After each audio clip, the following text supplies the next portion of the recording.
Kalau begitu, orang yang mau hidup bagi Tuhan, mau menyenangkan hati Tuhan, nomor satu, harus tahu kehendak Tuhan.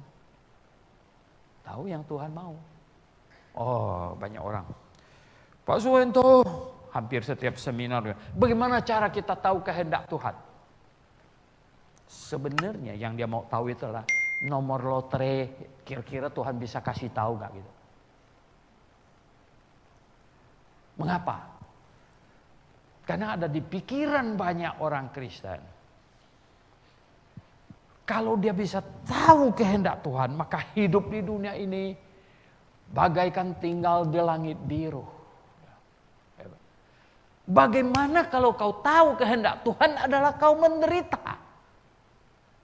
Wah, dulu saya waktu muda, saya banyak membaca buku, saya kasih tahu kalian. Ya. Kalian sekarang banyak baca handphone. Saya puji syukur kepada Tuhan. Waktu saya sekolah di Pontianak, dibukalah satu toko buku, namanya toko buku Hikmat. Ya. Yang bertugas bertanggung jawab toko buku ini namanya Pak Tri. Ya, Om Tri saya panggil dia.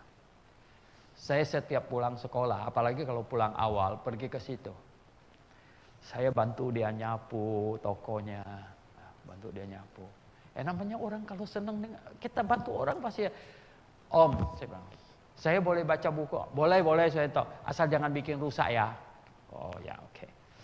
Saya baca, kalau hari ini nggak selesai sampai separuh, saya kasih kertas kecil, taruh situ. Taruh kembali ke raknya, asal tidak boleh rusak katanya. Saya banyak baca buku yang nggak bayar. Saya baca buku yang judulnya Kamar Ratu Gelap.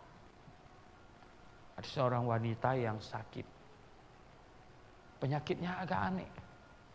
Nggak boleh lihat sinar. Makanya disebut Ratu Gelap. Ya. Jadi banyak orang datang mau menghibur dia. Kebalik semuanya dihibur sama dia.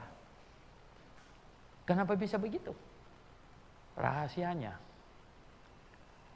Dia bisa terima bahwa porsi yang Tuhan mau untuk dia hidup bagi Tuhan adalah penyakit. Tidak gampang. Betul enggak? Oh. Tuhan, kalau boleh saya tahu kehendak-Mu. Tuhan bilang mau tahu kehendak saya untuk kamu. Bagaimana kalau kau lumpuh 30 tahun? Untuk membuktikan kepada dunia bahwa Anda tidak pernah marah, bahwa Anda tidak pernah kecewa, bahwa Anda tetap anakku. Wah, tidak gampang. Tuhan, kalau gitu lebih baik saya nggak usah tahu kehendak-Mu. Pusing kepala saya tahu kehendak-Mu. Bagaimana ini kalau sudah begitu? Sudah yang saya kasih dalam Tuhan. Kehendak Tuhan. Tahu kehendak Tuhan. Banyak orang mau tahu kehendak Tuhan untuk dia. Tapi sebenarnya kehendak Tuhan itu yang prinsip-prinsip sudah dituliskan di sini. Yang prinsip-prinsip.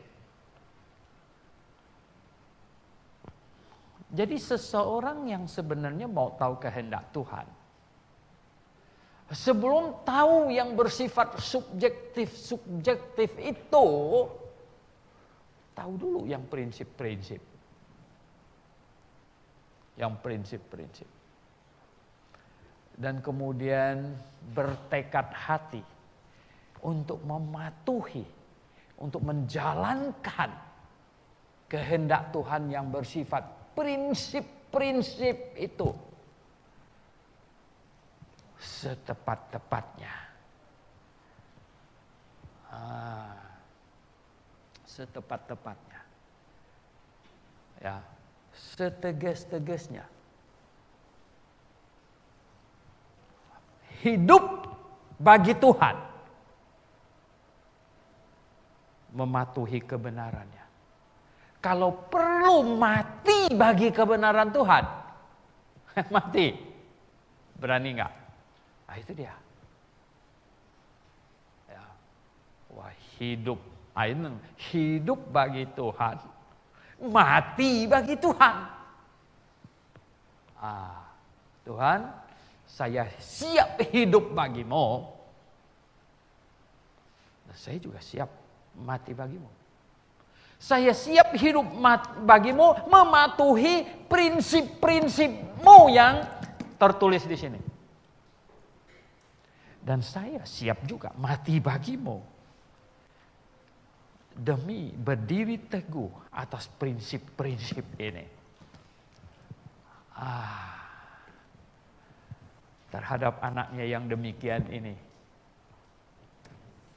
Tuhan baru tuntun untuk hal-hal yang bersifat subjektif. Keputusan-keputusan yang kita berdoa, Tuhan tolonglah. Tuhan tolonglah. Saya tidak tahu ini. Atau saya ini mau melayani di situ, apa mau melayani di sana, atau mau melayani di sana. Mahasiswa tingkat akhir. Cari kehendak Tuhan.